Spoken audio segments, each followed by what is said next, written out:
Saudara-saudari yang terkasih dalam Tuhan kita Yesus Kristus, sejak zaman purbakala, garam itu termasuk barang yang sangat tinggi nilainya. Orang Romawi menganggap garam sebagai lambang kemurnian, karena garam itu merupakan hasil pengendapan air laut oleh cahaya matahari. Garam juga dipakai sebagai bahan persembahan untuk para dewa. Mereka membawa jumlah bongkah garam, lalu dipersembahkan kepada dewa-dewa. Garam, sekarang ini digunakan sebagai bahan pengawet. Garam juga merupakan alat pertama pembayaran. Istilah salary atau gaji itu berasal dari bahasa Romawi, salarium. Upah para tentara Romawi pada zaman itu dibayar dengan garam. Maka agar berfungsi dengan baik, garam itu memang mesti larut dan melebur. Ya, tak ada gunanya kalau hanya tinggal, katakanlah sebagai garam. Ya, harus menyatu kepada yang lain. Garami, memberi rasa. Maka arti yang penuh dari hakikat garam dan terang membuat Yesus memposisikan para murid sebagai garam dan terang dunia. Konteks pernyataan Yesus ini ialah sabda bahagia seputar pengalaman orang yang dimusuhi akibat melakukan kehendak Allah atau dicela dan diperlakukan buruk karena Yesus. Dalam situasi demikian, para murid dituntut berlaku sebagai garam dan terang. Artinya tidak kehilangan jati diri, tetap teguh, bersuka cita, dan bergembira. Penegasan Yesus hendak mengkonkretkan tugas dan panggilan para murid untuk membuat agar dunia tidak membusuk dan dikuasai kegelapan, tapi menjadi semarak dan indah. Sebagaimana kembali garam dan terang tidak bernilai bagi dirinya sendiri, demikian esensi dan eksistensi seorang murid tidak tertuju demi kesempurnaan diri, tetapi guna menerangi lingkup sekitarnya. Bagaimana juga terang kita tahu, tidak ada gunanya dia kalau, seperti katakan dalam Injil tadi, diletakkan atau ditutup oleh sesuatu atau gantang. Dia harus letakkan di atas sehingga menyinari sekitarnya. Maka para murid berada di tempat yang memungkinkan mereka menerangi seluruh ruangan. Dijadikan dan diutus sebagai garam dan terang dunia, bukan berarti terjun mengasinkan orang lain dengan menonjolkan ibadat serta rumus-rumus kepercayaan. Hal semacam itu telah disorot dan dikritik dengan keras oleh Yesaya, yang melihat aktivitas keagamaan sebatas ritualisme, sementara kehendak Allah disamakan dengan hukum dan aturan. Ironisnya, orang merasa berhak protes kepada Tuhan dan dianggap tidak peduli, padahal hukum dan aturan agama telah dilaksanakan tanpa cacat. Ada orang merasa demikian, sudah berdoa dengan baik, sudah bersama dengan orang lain. Katakanlah seperti kita sore hari ini, merayakan Ekaristi, bernyanyi dengan bagus, mendengarkan kitab suci. Lalu, bagaimana praktek dalam kehidupan setiap hari? Kalau hanya kita beribadah bagus, menarik, lalu dalam kehidupan setiap hari, kita tidak peduli kepada orang lain, maka seakan-akan hidup kita menjadi tidak seimbang, pincang. Maka menurut Nabi, kesalehan dan relasi dengan Allah tidak dinilai dari sempurnanya ritus keagamaan. Sementara kehidupan harian orang miskin misalnya dan kecil tetap diabaikan dan diperlakukan dengan tidak adil atau buruk. Nabi saya menegaskan bahwa puasa, sekali lagi bukan soal menundukkan kepala seperti gelagah atau membentangkan kain karung dan abu sebagai alas tidur. Puasa mesti dilihat sebagai solidaritas dan setia kawan, khususnya dengan mereka yang menderita. Maka inti kehidupan religius yang benar ialah menampilkan wajah Allah dengan penuh belas kasih. Dalam perspektif Nabi Yesaya, ibadat sebatas perayaan lahiriah nan indah akan menjadi mandul, tidak berbuah, bila tidak bermuara pada lahirnya solidaritas dan cinta kasih. Sikap acuh tak acuh terhadap orang miskin yang oleh Yesus sendiri disebut saudara, bertentangan dengan tuntunan hidup seorang beriman. Maka demi sambungnya hidup religius dan realitas sehari-hari, Nabi Yesaya mengajak umat untuk berbagi kebutuhan dasar hidup.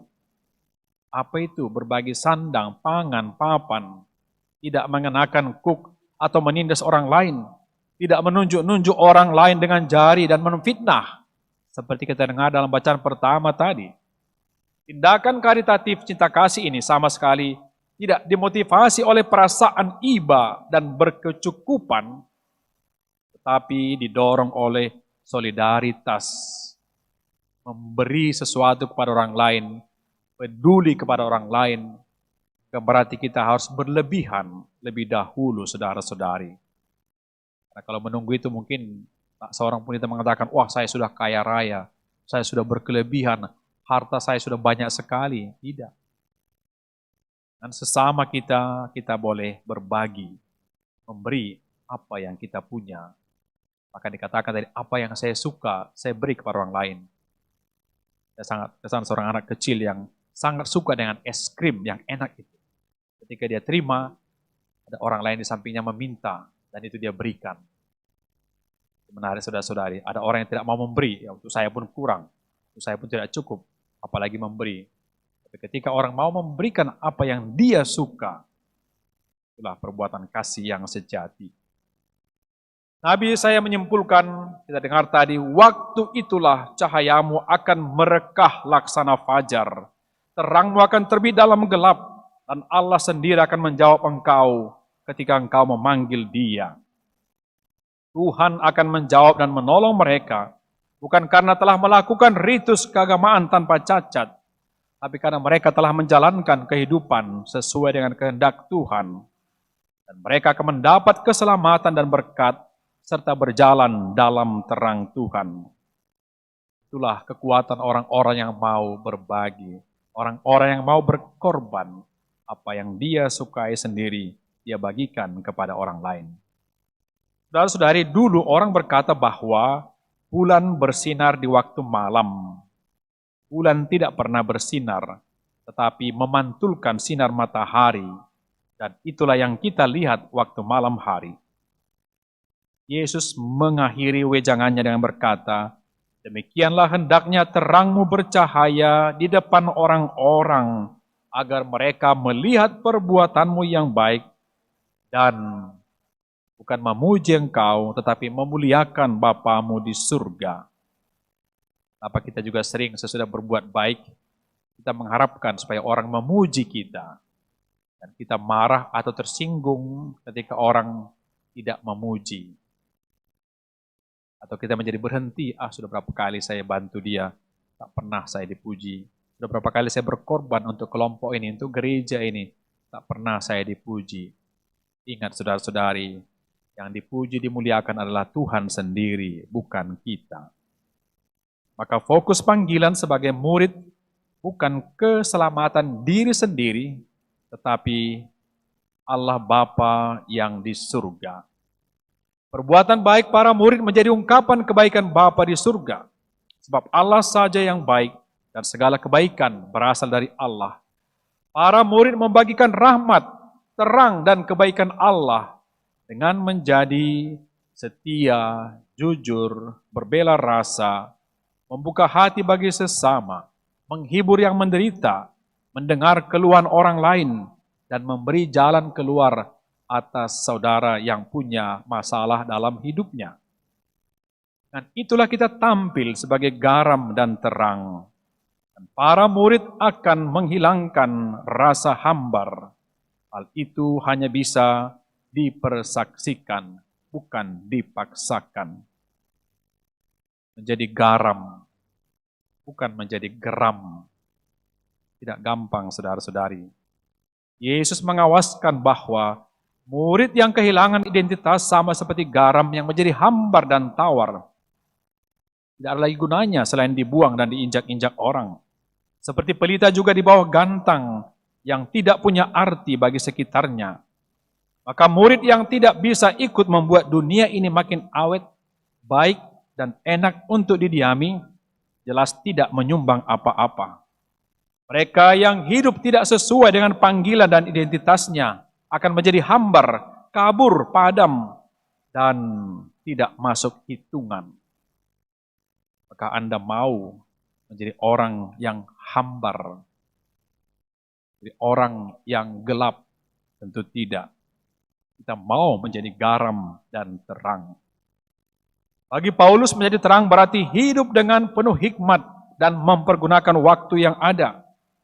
Perkataan kita kiranya selalu penuh kasih dan tidak hambar. Kata-kata kita bijak dan penuh kasih seperti makanan yang gurih yang diresapi garam. Terang berfungsi menyingkirkan gelap, membuat pikiran sanggup memilah dan memilih jalan yang benar. Karena itu saudara-saudari, kita semua dipanggil pada jalan yang sama. Berawal dari baptisan, kita telah dijadikan garam dan terang dunia. Di tengah ancaman kegelapan dan kegalauan, rasa hambar dan kepahitan yang kian menjadi-jadi mungkin, para pengikut Kristus tidak boleh sibuk dengan diri sendiri dan hanya mengurusi apa yang menjadi keprihatinan dirinya saja. Para murid Kristus mesti tampil sebagai terang, kendati mungkin kecil dan redup. Ketika kapal berada di tengah lautan dan gelap untuk berlabuh, dia butuh sinar yang kecil saja agar dapat mengarahkan kapalnya ke dermaga dan membawa penumpang dengan selamat. Maka sebagai pengikut Kristus, kita mesti mampu membawa orang kepada terang agar selamat. Saudara-saudari, saya mau mengakhiri khotbah dengan satu cerita. Seorang ayah yang kaya raya, punya perusahaan yang banyak dan terkenal, sudah berumur, dan dia merasa waktunya mungkin sudah tidak lama lagi. Dia punya 3 anak, dan ketiga anak itu semuanya ingin agar melanjutkan usaha ayahnya dan menjadi pemimpin. Ayah tidak mau menyerahkan begitu saja perusahaannya tanpa membuat satu fit and proper test yang sederhana menurut dia. Maka suatu ketika dia memanggil anak-anaknya yang 3 itu. Di atas rumah ada 3 ruangan yang agak besar. 1, 2, 3. Saya akan memberikan uang kepadamu, katanya masing-masing 1 juta rupiah. Dan kamu belilah apa yang kamu rasa bisa untuk memenuhi seluruh ruangan dengan uang itu. Anaknya mulai bingung mau beli apa 1 juta, ruangan begitu besar. Dan saya berikan hanya 1 hari. Hari ini hal itu diberikan dan besok kamu harus lakukan. Begitulah mereka pikir sampai tidak tidur pada malam itu. Apa yang mau dibuat? Esokan harinya anak pertama datang bawa ranting-ranting yang dia rasa cukup murah. Itu dibawa dengan truk ke rumahnya. Begitu dia susun, dan akhirnya habis. Tapi ruangan itu tidak penuh. Anak kedua sudah pikir, wah saya akan beli kerupuk jangek yang begitu ngembang besar. 1 juta sudah pasti banyak. Banyak bawa berbal-bal plastik. Ketika disusun, sedikit lagi tidak penuh. Kalau mereka mulai mengejek anak ketiga, kamu tidak bawa apa-apa. Dia bilang tidak apa-apa, kita tunggu saja. Pada sore hari hampir malam, si anak datang membawa lilin dan korek api. Menyalakan dan seluruh ruangan menjadi terang. Yang melanjutkan perusahaan ayahnya diberikan kepada anak yang ketiga karena dia berhasil memenuhi permintaan sang ayah. Seluruh ruangan itu penuh dengan cahaya lilin. Amin.